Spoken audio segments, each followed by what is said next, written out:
Would you like to know how to fix your husband? Does he have a problem with anger, or does he avoid emotional intimacy, or both? If you have either of these in your marriage, you've probably done everything you can think of to fix your spouse. But here's the deal. You cannot actually fix another person.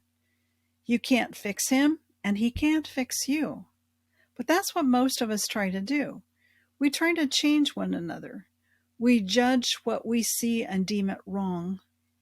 Even if we do know exactly what the other person needs, we're still powerless to do anything about it because change is the domain of the Holy Spirit. Hi, I'm Dr. Debbie. As a clinical psychologist, I worked with men in counseling for more than 25 years, sometimes one-on-one, but often in couples counseling. In the process, I learned a lot.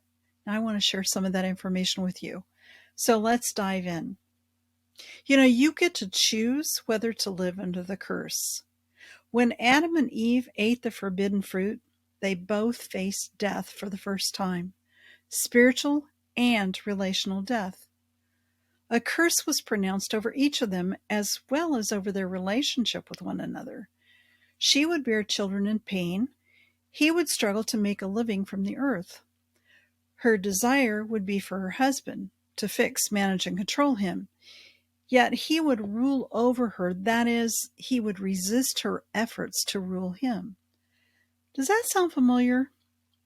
You can choose freedom. Jesus didn't die to set God's people free from the Romans, in other words, from other people. He actually died to set us free from our own sin so that we could walk with him, talk with him, learn from him, grow with him. So if you really want your husband to change, follow that path of freedom and allow the Holy Spirit to work in you instead. Let the Holy Spirit teach you about your own value and show you how much you mean to him. You'll be less likely to depend on your husband alone to meet your emotional needs. And you just might inspire your husband to be a better man. How cool would that be? By the way, what's sauce for the goose is sauce for the gander, guys.